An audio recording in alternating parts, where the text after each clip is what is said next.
dapiton mo nako sa pag-abli sa inyohang mga Biblia in Psalm 145.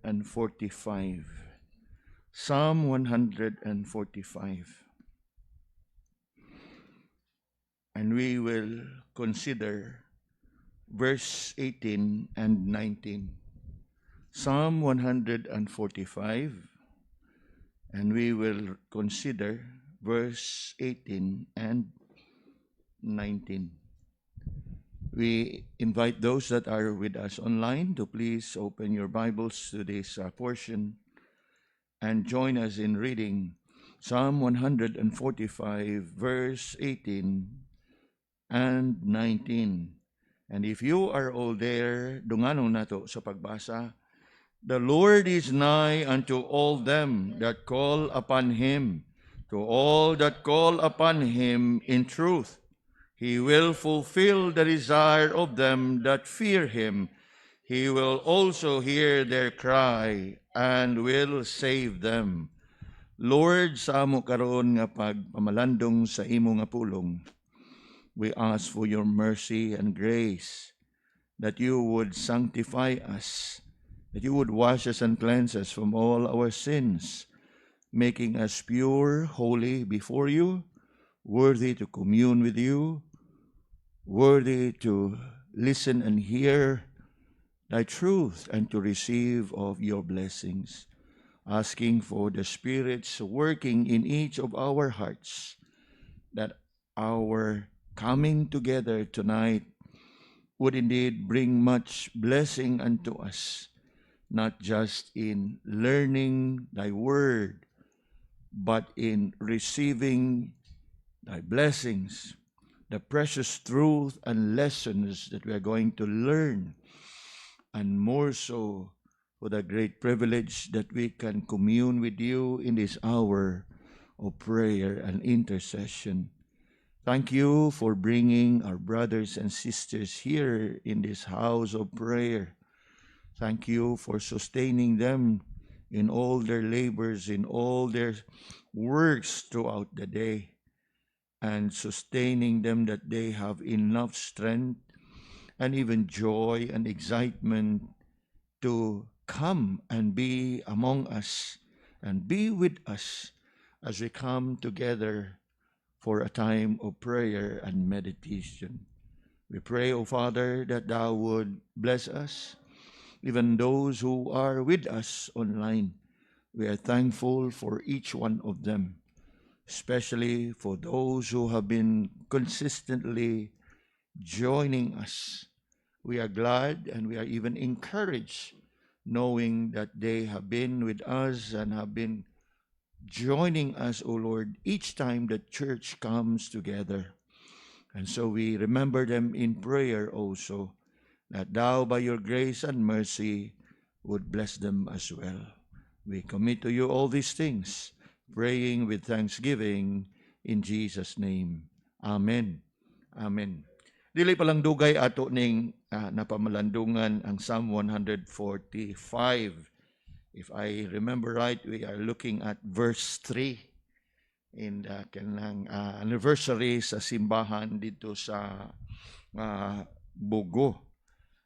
No doubt, Psalm 145 is a psalm of praise that celebrates God's greatness in all that He is. If you can go through the entire psalm, it's all about His greatness. And as we go through it quickly, mga kigsunan, yes, David declared in verse 3, great is the Lord and greatly to be praised, and His greatness is unsearchable. And David goes on to elaborate on God's greatness in His work and mighty acts. Iyang gihulagway how great is the work of God and how mighty are His acts, that you will find in verse 4 to verse 6. One generation shall praise thy word to another and shall declare thy mighty works or mighty acts. I will speak of thy glorious honor, of thy majesty, and of thy wondrous works. Unsay gisgutan ni David diha, Iyang gidiskutan, how great is the work and the mighty acts of God. Coming down to verse 7, he also mentions about the greatness of God's goodness. Lantawa ang verse 7, they shall abundantly utter the memory of thy what? Great goodness. And likewise, the greatness of His grace, compassion, and mercy in verse 8. Look at verse 8. The Lord is gracious and full of compassion, slow to anger, and what? Great mercy. Nga kung imog yun siyang lantawng pag-ayo, mga kaigsunan, yes, it's all about the greatness of God. Coming down to verse 9 onwards, the psalmist David here expounded the greatness of God. Iyahang gihulagway sa naglain-lain nga paagi ang pagabantugan sa Ginoo. In verse 9, he spoke about the Lord being good to all, and His tender mercies are over His work, meaning it is great. And then verse 10, all thy works shall praise thee. Why? Because it is great. And they shall speak of the glory of thy kingdom and talk of thy power. Why? Because it is great. To make known to the sons of men his mighty acts and glorious majesty of this kingdom. Why? What is it all about these things? They are all great. And coming down to our text to save time, mga kaigsunan, David here thought about the greatness of God in the context of His nearness. That's the title of tonight's message, the nearness of God. The greatness of God, the entire Psalm 145. But in verse 18 and 19, he spoke about the greatness of God in His nearness. Now, siguro mangutana mo, what is so great about the nearness of God? Now, bear with me for a while. Whenever we think of God's greatness, what comes to mind is what? His transcendence. Mingon gani ka, great is the Lord, He is high and lifted up. Whenever we think about God being great, He is exalted, magnified, up, and above the heavens. As we think about the greatness of God, we think of His transcendence. He is beyond reach because what? He is great. But there is something very interesting. For every time we think about the greatness of God, mingon gigta nga, layo as Ginoo, di gyud nato makabot because He is great. But you know what? There is something great in His greatness. And what is that? He is near. You know, you think about people, VIPs, halangdon, bililhon, inila, politiko, whatever. Di naman yun nato makabot ni sila. Nga naman, because they are up there. You think about God, He is even greater. He is the greatest. We think of Him high lifted up in the heavens. Yet, despite His being up way, way above in the heavens, the Bible tells us that He is even great because of His nearness. Ang iyang pagkaduol. Now, the word nigh in our text is, in today's English, the word near. The Lord is nigh simply means the Lord is near. Sa ato pa, taliwa sa iyang pagkabantugan, taliwa sa iyang pagkasiya, nga mag-isip kag magunahuna ka nga di nato makabot ang Ginoo. After all, whenever we call upon Him, our Father which art in where? Heaven. O kalayo. But you think of Him in His greatness, in His nearness.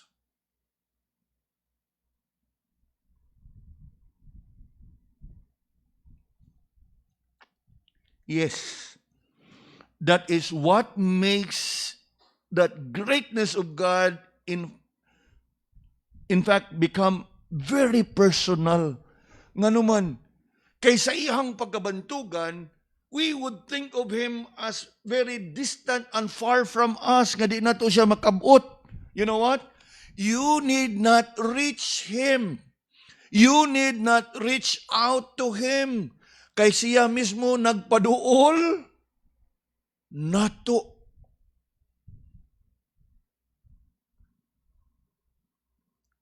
Now, I want us to absorb that greatness of God for a while, mga kaigsuunan.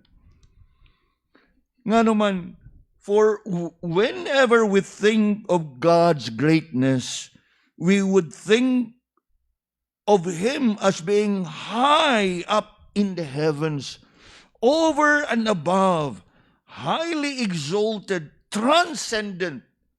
And that is indeed true. All that I have just said about God is true.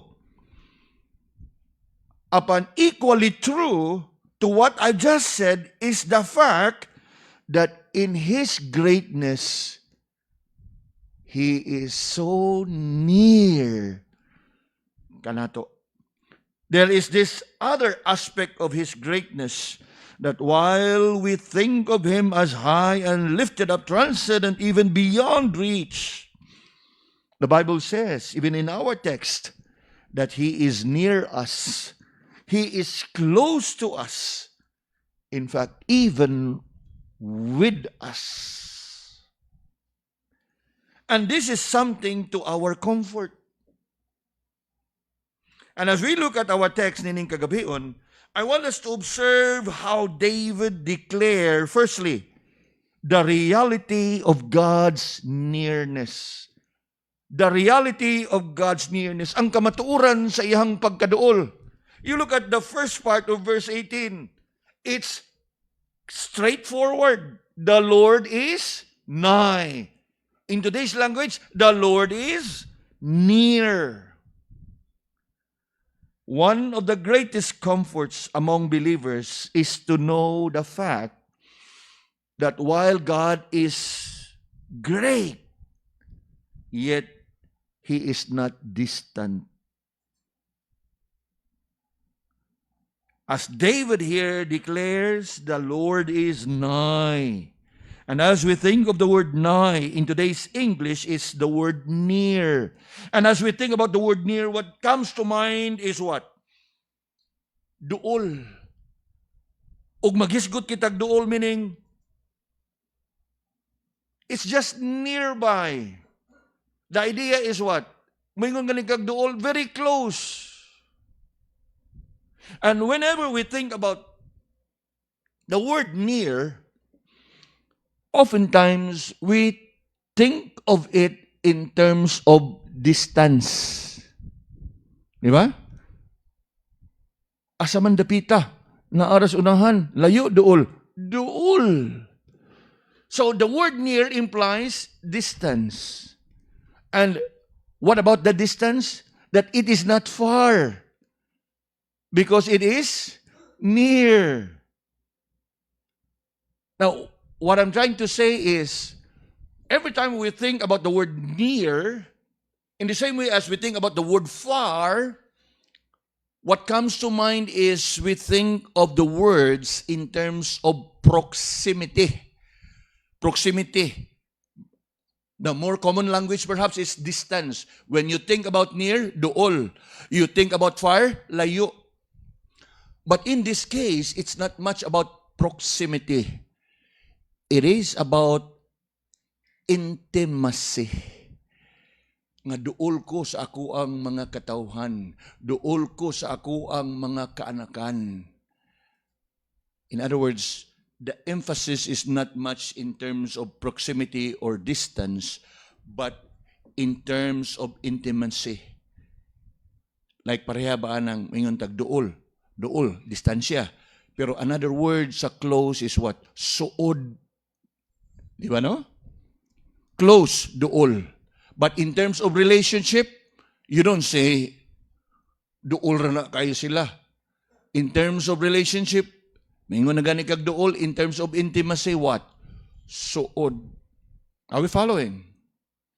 So that's the idea of the word here. This is not much about proximity or distance, being just nearby. Although pwede gihapon nga imong i-appeal sa mga pagsabot, pag-interpret, but it goes beyond proximity because the emphasis is more on intimacy. When David here declares the Lord is nigh, it brings to mind that the Lord is close to His people. And being close to His people, what's the implication? Meaning, He is accessible. What else can we think of Him? As He is being close or duol or suod, He is accessible. And then what? He is readily available. Sometimes when we talk to one another sa atong mga mahal sa kinabuhi, magkinoon sa gani, naarabi ako diri ha? What are you saying? What are you telling them? You're telling them that you are just nearby. Are we following? But again, in the case of the Lord, it's not just being nearby. It's more about closeness as in intimate closeness. Nga, magkinoon sa gani, it's not just about nga naarakos duol. Magkinoon sa gani, pwede yung kayo mo makasangpit, nako. That's the reality of God's nearness. And that explains the fact nga bisan tuod og ang atong Ginoo tuwas gingharian sa langit, apan He is near us because of our intimate relationship. Parehas ba usahay sa banag-asawa? At times, banag-asawa may be separated by distance, but that distance cannot separate them in terms of their intimacy. Sa ilahang kasuod, isip bana og asawa. Nakuha na ito mga igsoon? And that's the idea here. The Lord is nigh. What a comfort. What a comfort it is to all of us nga iyahang mga kaanakan. For as we think about the reality of God's nearness, it is not much about proximity or accessibility, but it's about intimacy. It is about our affection. It is about our relationship with Him, our personal attachment.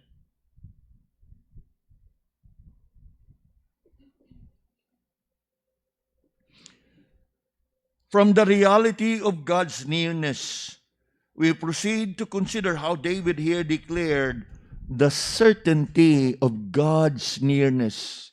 Certainty ang kasiguruhan. You know, mga kaigsunan, one of the attributes that we know very well about God is omnipresent. Omnipresent simply means He is everywhere. And as we think about God being everywhere, that means everybody is near God. Kaya nga naman, kay bisan asa naaman ang presensya sa Ginoo. And that is what makes this nearness different. This nearness of God is not about His being present everywhere and everyone present before God, because this is a special kind of nearness which can only be certain to a certain group of people. Kining closeness and nearness of God is and cannot be enjoyed by everyone, but can only be enjoyed by who? Si kinsa may maka-enjoy ani nga nearness of God. You look at the verse, the second part of verse 18. The Lord is nigh unto them. And who are the them? That call upon Him in truth. Samtang tinuod that God is everywhere and everywhere is present and everyone is present before God. But again, as I have said, this is not much about proximity, because this is all about intimacy.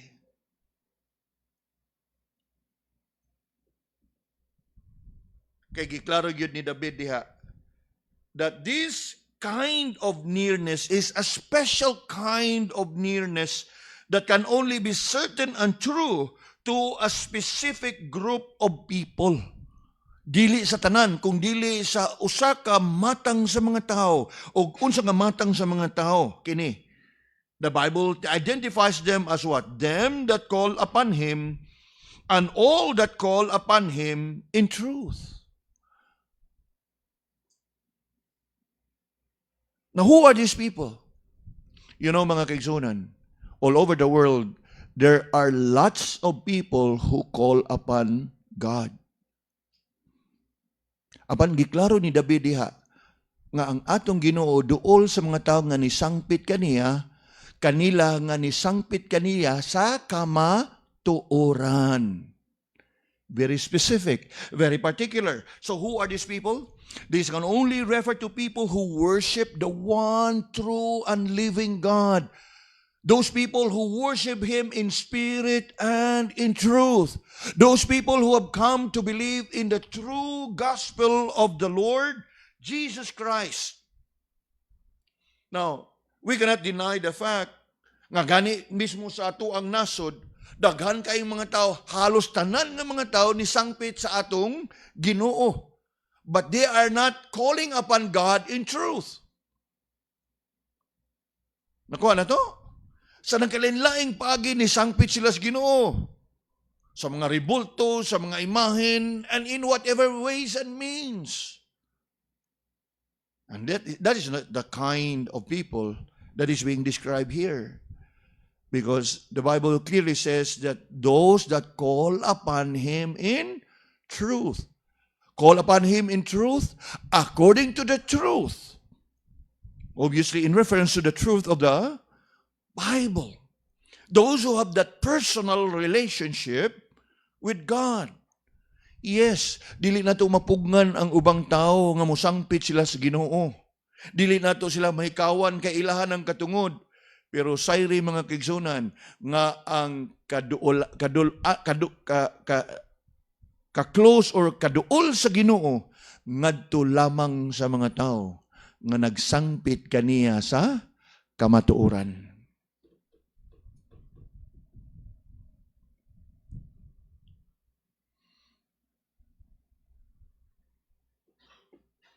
While anyone can call upon God, realize that God is not interested in empty religion, in mechanical prayers.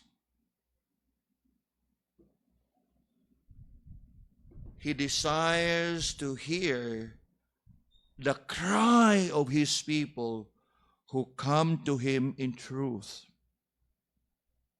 in reverence, in awe, in humility, and in all honesty.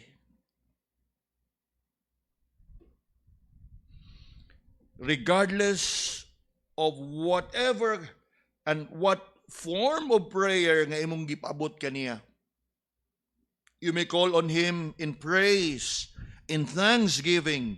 You may call upon Him confessing your sins, or you may call upon Him in your desperate situations. Regardless og unsay imuhang gisangpit og unsay katuyuan nimo sa pagsangpit kaniya, makasiguro gyud ka, makasalig gyud ka that the Lord is near. And that's the certainty of God's nearness.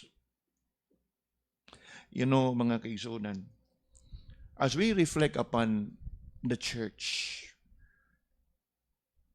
and the privileges and the benefits that the church enjoys, bulahan kayo ta. Nga naman, because we are God's people. And as we consider these verses tonight, what have we been learning thus far?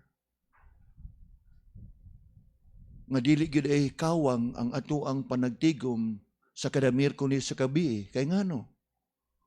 Because we come together to call upon Him. And what is it that we are learning tonight from the verse? The Lord is nigh unto them that call upon Him, unto them that call upon Him in truth.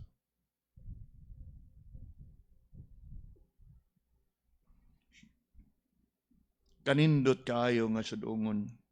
Of course, Dili lang ni mahitungod sa ato ang panagtapok o panagtigom sa kada Miyerkules sa gabi, but even sa ato ang tagsa-tagsa ka mga panimalay, sa tagsa-tagsa nato ka mga pamilya,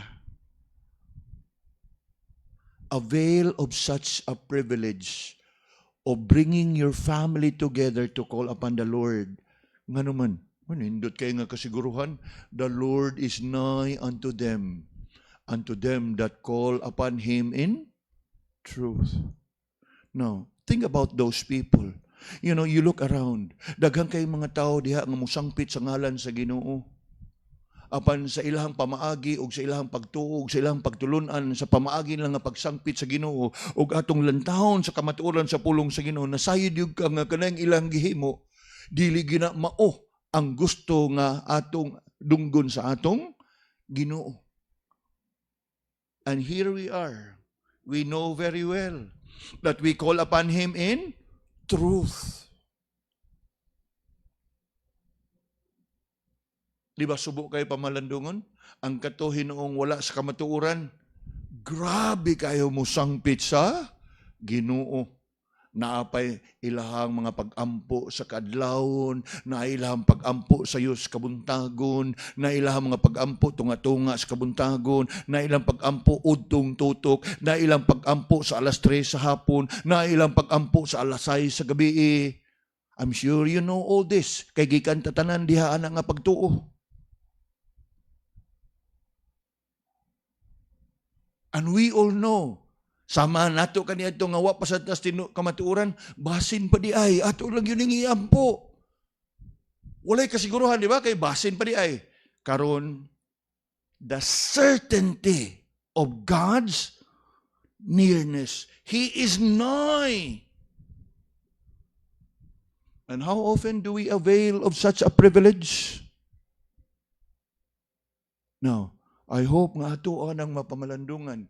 Nga naman, ug moingon ang mga tao sa kalibutan, libreng mangarap. Sige, pangarap diha, kita. Libre ang pag-ampo. Ampo! Nga naman, the Lord is nigh unto them that call upon Him. How often do we call upon Him? Ato bagyong gisagad-sagad o gipahimuslan ka na nga pribilehiyo?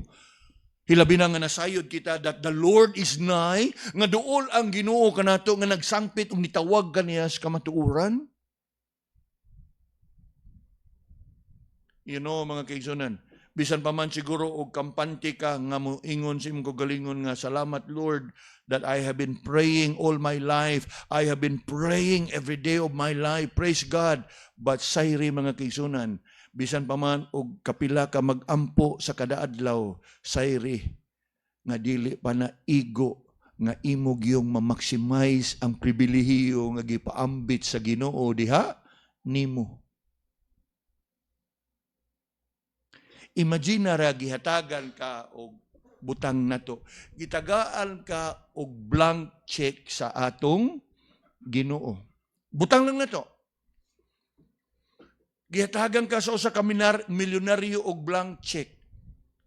Nga ingnon ka sa maong milyonaryo nga isuwat diag pilay gusto nimo nga kinsa kay mo suwat 1,000 lang sir. Pila kay mong isuwat? Pila ka? Na di siguro tayo makahisgot sa exact figure pero og unsay pinakadako mao gyud imong kay nga naman imong pahimuslan ang kahigayunan nga gitanyagan ka ana nga pribilehiyo. Are we following? Pero naay pribilehiyo ay ang Ginoo duol kanila nga nagasangpit kaniya sa kamatuoran. Ato bang gipahimuslan pag-ayo? Ato bang gigamit ang maong pribilehiyo? Nga og ibalik na to sa chiki, ay kung igna mo, maikog sa tao, 50 million lang.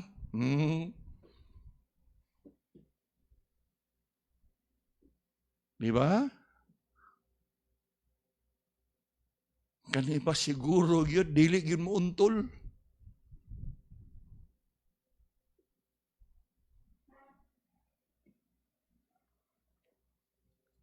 The reality of God's nearness and the certainty of God's nearness. Meaning, nga ang atong Ginoo duol kaayo nato. Unya kanang iyahang pagkaduol nato is not much about proximity, but it's all about His intimacy, nga makig-uban to commune with us. Nga ang kulang na lang yun nga atong pagabuhaton, nga atong ipaabot nga to kaniya, o atong ipadayag nga to kaniya, o unsay atong gusto. Kaya nga naman, mao man ay mga pagdasig diha nga kamaturan, the Lord is nigh unto them that call upon Him, and unto them that call upon Him in truth.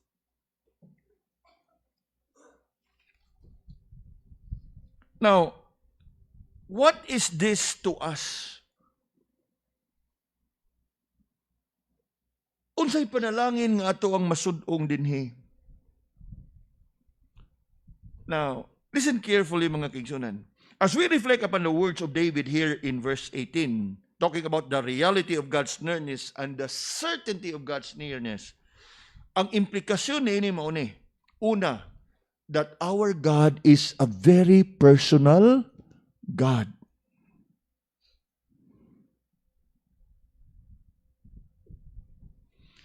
What I mean about very personal is, He is very much interested nga maminaw kanato. Sa uban nga mga pagtulunan o sa uban nga mga relihiyon, lantaw aragon ng ilang gikahinabi og sila magampo. Ribulto. Is it personal? Naidunggan pero dili maka dungog. Naay mata pero dili maka kita. It is not personal. But we talk about the one true and living God. He is a very personal God. And being personal, He is mindful sa ato ang kahimtang. Nga andam sa kanunay, ana sa kanunay nga magdungog ug unsay atong isulti ngadto kaniya.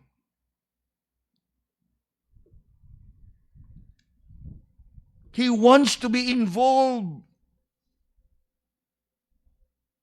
In fact, kung ato bitong hinumduman nga ang atong Ginoo, aside from being omnipresent, present everywhere, He is also omniscient. Omniscient simply means He knows everything. Bisan pa man og nasayod na gyud siya sa tanan, mas ganahan siya og kalipay niya nga dunggon nga atong isulti kaniya ang atong kahimtang. Kay nga naman, again, He wants a personal relationship. Now, naay matag karon og niya, naay mga kahimtang nga usahay banag asawa, di magkasinabtanay, unya maglikay sa kasamok, unsay buhaton, dili magtingog.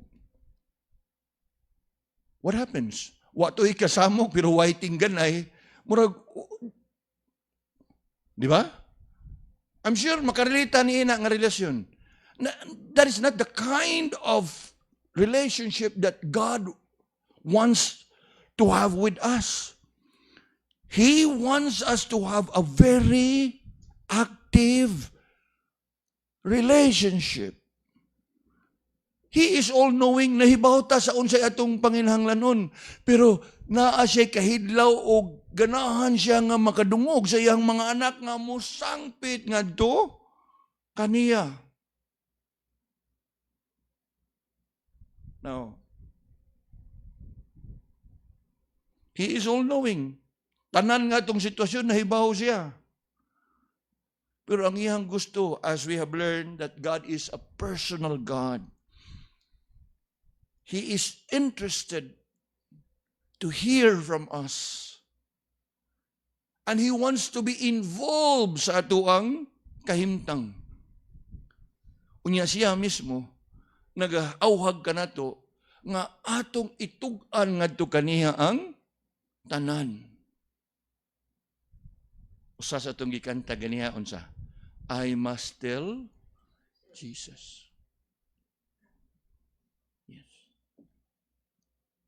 He knows everything. He knows our grief. He knows our struggles. He knows our pain. He knows everything about us. Apan, sayri mga kaigsunan, we have a very personal God who wants to have that intimate relationship, intimacy in our relationship. Not much about Him. Kay siya, duol mangyud siya nato. It's more about us nga magpaduol ngadto kaniya.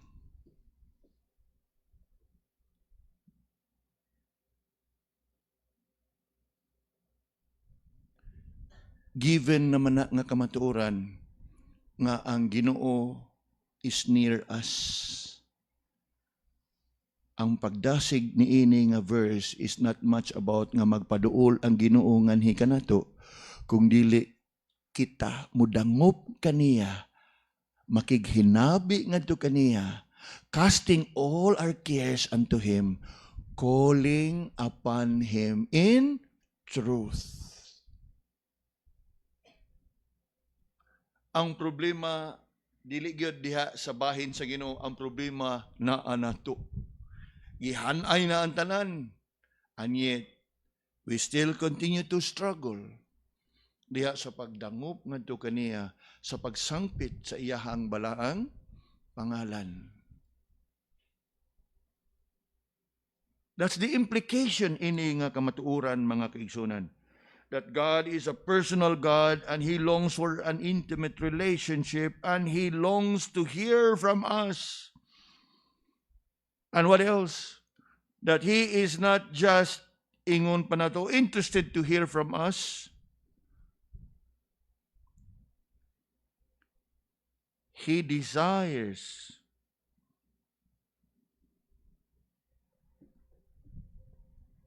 to be involved sa ato ang mga kinabuhi. And that's the truth. In fact, in another psalm, David would write about the nearness of God in this way. Turn to Psalm 34 for a while.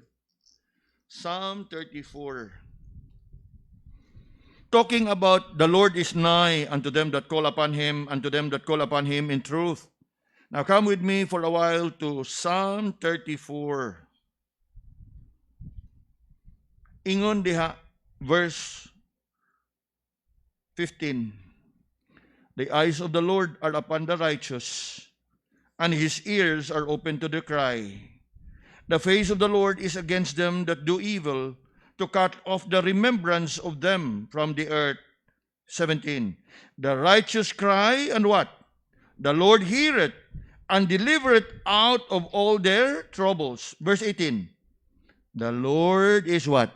Nigh unto them that are of a broken heart, and saveth such as be of a contrite spirit. Describing the nearness of God, mga kaigsunan, the fact nga ang atong Ginoo is all-knowing and ever-present, ug ato bagyong isipon, di na kinahanglan nga magpaduol siya haron nga makita niya ang atong kahimtang. Di ba tinuod? After all, He is all-knowing and He is everywhere. But it is emphasized in the Bible that yes, He is nigh, and His eyes are upon the righteous, and His ears are open unto their prayers.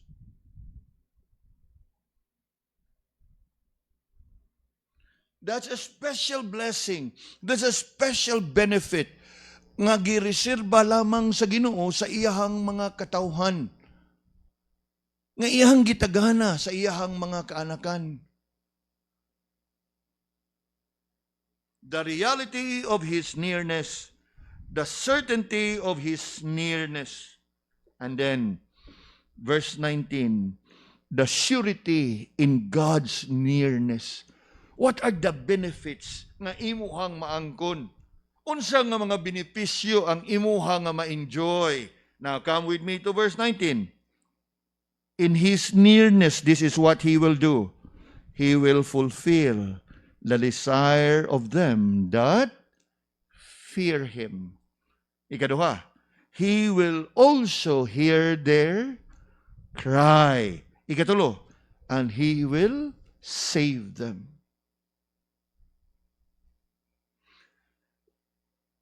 Throughout the scripture, mga kaigsunan, we see God's people drawing near to Him. And in the same way, God drawing near to His people. For one, He drew Himself near to Moses in the wilderness. He drew near to David in all his troubles. He drew near to Elijah in the midst of his discouragement. Remember, there was a time in the life of Elijah nga human sa tanang kalampusan kadaugan nga iyahang naangkon sa unsang pagkaunsa ningon nga Lord, gusto na kong mamatay. He was discouraged.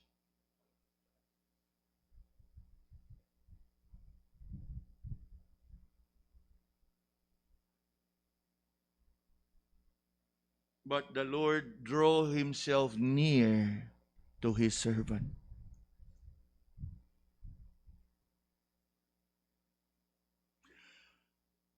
Niadtong hamubo nga higayon nga didto ko sa Mindanao. I thank the Lord nga naka-minister ko sa tibuok namo nga banay. And in a more personal way, naka-minister ko sa ako ang auntie.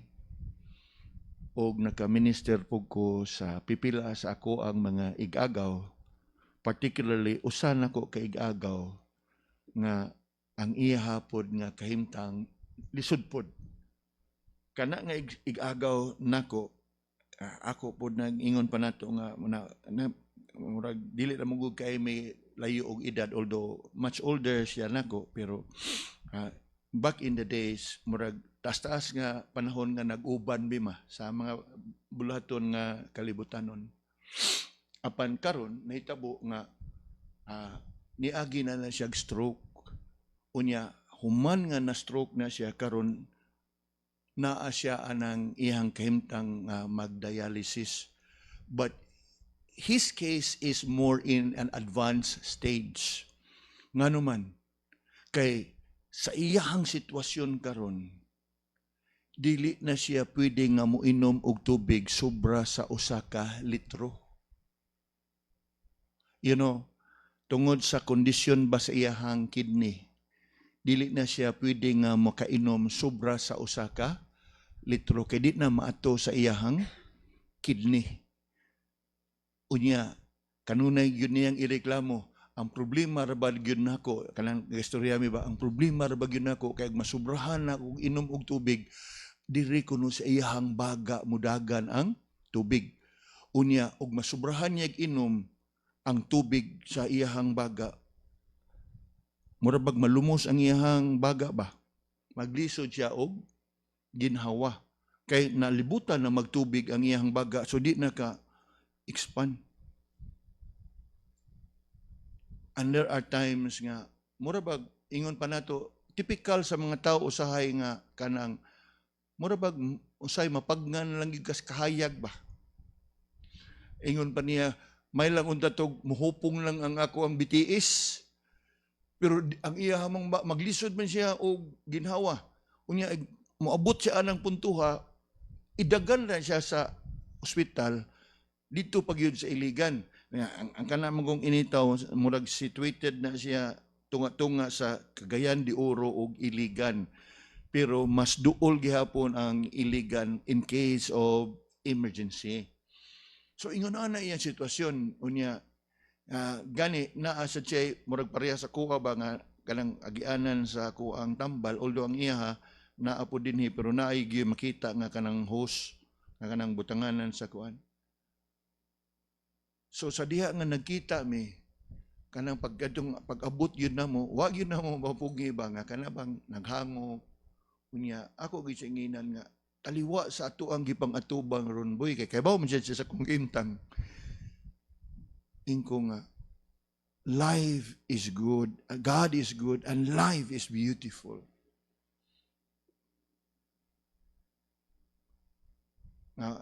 Of course, wa na mo mapugni. Igo lang yun may nga, nang hangop may niya, higo may ning, mara bang, nituog yun mo mga luha ba? Yan, abot lang tutong usa na mo kay gagaw nga kanang gikan gyud sa kanang dito nagdako na sa Amerika ba siya. Ayun na nang hilak-hilak. Uy, hindi mo malikayan ba nga maglantaw bitaw nga maabot mi ani mga puntuha nga puros na ay og sa kuan pa nanay mga bikil ba ang ato ang mga lawas nga anytime we can go o unsay gyud ba ana. Mao bitaw nga kanang ako siya ngigidasig. Ayaw, kay mas struggle man siya. Ang iya, ang usahay uhawon siya, ang iyahan na lang gani, kaya haron nga lang, magsige nilag ka ng, arang-arang na lang, og mag-ugom og ice, kay pwede pa. Ang iya kay, og magsige kag ugom og ice, mahilis man, mudaghan man gyapon dito. Ang iya, na diri. Pahid-pahid lang sa, bisan pa man ana, musubra gyapon og usa ka. Na-imagine ra gunong usa ka litro. Pila ra na ka baso? 4? Nya. Og gana ka imong kaon. Lisod kayo nga sitwasyon pod, lisod nga struggle pod tong iya.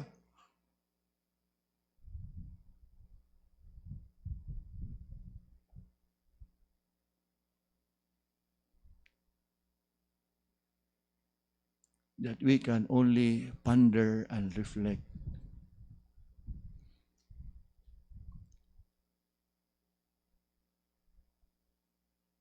Nga sa ato ang kinabuhi, wag itay lain nga kadangpan.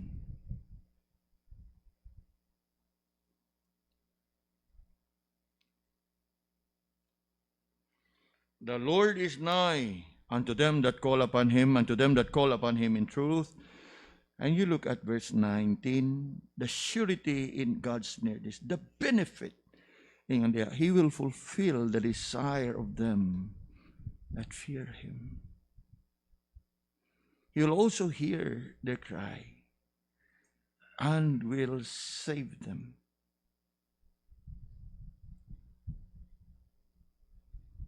This is to our comfort, mga kaigsunan.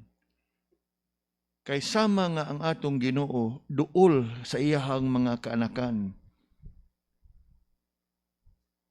during biblical times. I've just mentioned about Moses, David, Elijah. Then we think of the disciples. In fact, in the flesh, the Lord is near them in the person of the Lord Jesus. The same God remains near to us today by the indwelling of the Holy Spirit. Ug tungod niya na believers have direct access unto God and that we can approach God and we can have that confidence nga samtang magunahon na ta nga ang Ginoo tuwa sa langit, apan Ginoo samtang tuwa siya sa langit, ana usab duol kayo siya kanato. Nga pwede rin kayo, nga ato siyang duulon, nga ato siyang sangpiton, ug makasalig kag makalaong gyud ka, nga sa imuhang pagduol, pagsangpit ngadto kaniya, iya hagyud kang dunggon.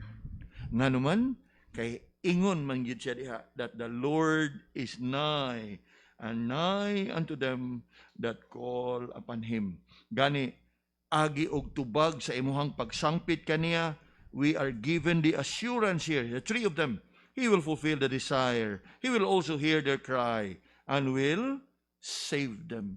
Tulo ka butang ni siya mga kaigsunan, nga iyahang ihatag ang imuhang gipangayo diha kaniya, granted nga subay og uyon sa iyahang kabubuton, unya dunggon pod niya ang imuhang pagtawag kaniya.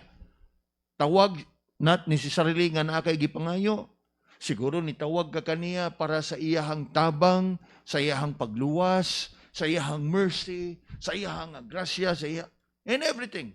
And then what? And He will save them. Save there is not much about salvation, eternal life, but deliverance from all our troubles. What a comfort. That as we reflect upon these verses tonight, and in view of our present situation, I don't know about you, but there will be times that situations can be so overwhelming.